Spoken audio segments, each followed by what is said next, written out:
guess what? Stars, they're just like us. Taraji P. Henson, well, she's fangirling over Rihanna, just like we do. At 52 years old, the actress appeared in the latest Savage X Fenty fashion show and called it a revolution, you guys. She said that what she loves about Rihanna and her message is that beauty is everywhere. Beauty is in all humans. Erin, what has it been like to navigate feeling sexy as you get older? Oh my goodness. Well, we're going there already. Let me tell you. I just turned 60. Let's get that out of the way. Hey, Thank you. Yay, aging. I looked at my neck last night and I thought, what the heck happened there? So feeling sexy as you get older is, of course, like everything else, not between the knees, but between the ears. It's all in your mind. Oh my God, I love that. Well, so does he. Yeah. Anyway, but it's all your frame of mind, how you feel about your body, because as we know, that's how we carry ourselves. And to me, sexy, it requires a few things. Lower lights, no glasses, and always on top. So there you go. I love that so much. Oh, that's so good. Do I have to go now? No, I'm taking notes. Okay. I think everyone's taking notes. I love that you're saying that too, though, that like, I think we need more people talking about sexiness as we get older and not as this kind of chasing youth as the only way to feel sexy, because like it's a dilemma. I have to say I've noticed something recently that when I'm walking down the street, it's just dawned on me recently that a lot of times there's a kind of invisibility that wasn't there before. For you? Yeah. Come on. It is like, I think in my 20s and my 30s, there was a constant like feeling of, that I didn't even notice. I just was looking at guys, they were looking at me, there was a little interaction. And it's not that it never happens anymore, but I notice it when it happens now. And I'm like, ooh, I still got it. Yeah.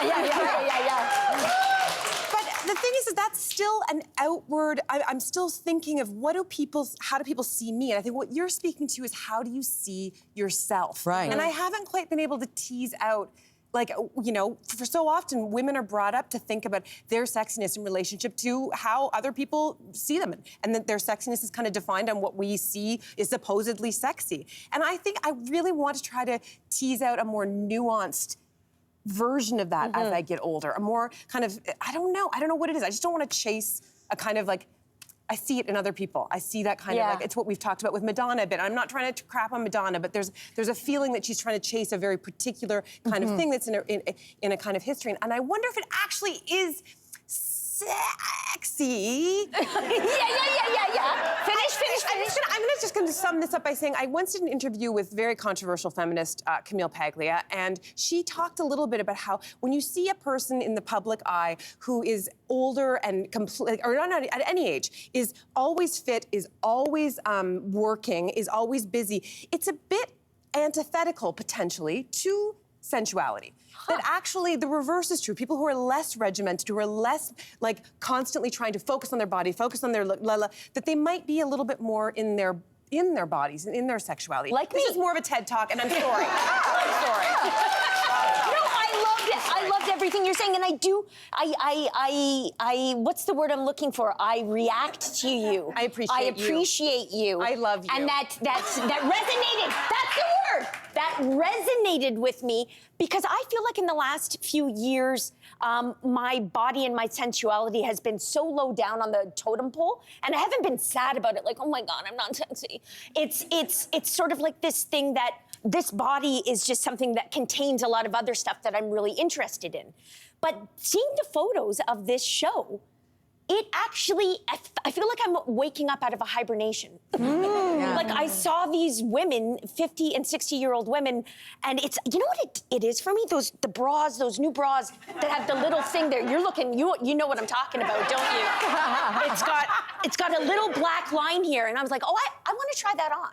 I want to see what I look like in that. Yes. Baby's waking up after a long nap. Yeah, right on. Yeah. I mean, I think that it's very individual. You know, I think everyone subscribes to their own version of what sexy is for them. Probably my version of my self-sexiness is a little bit more superficial. Like, I do subscribe to the conventional sexiness out there, the Madonna version, for example. Like, probably that'll be me when I'm in my 60s. I will be working on social media. Yeah. On the social. I would come. Tune in. Right? I will support you in that. Thank you. And I also think I think part of this conversation is that we layer our own hang-ups on other people, right? Yeah, it's like, Cynthia, it occurred to me when you were like, hey, what Camille Paglia was saying about, like, maybe it's the effortlessness of sexiness, or people who don't seem like they're thinking about it and don't seem like they're working out so much. But, like, isn't that in and itself a performance? Yeah. Because there are many people who perform laissez-faire. Yeah. Who perform effortlessness, who say, I don't worry about this, but their internal thoughts constantly are about, how do I look?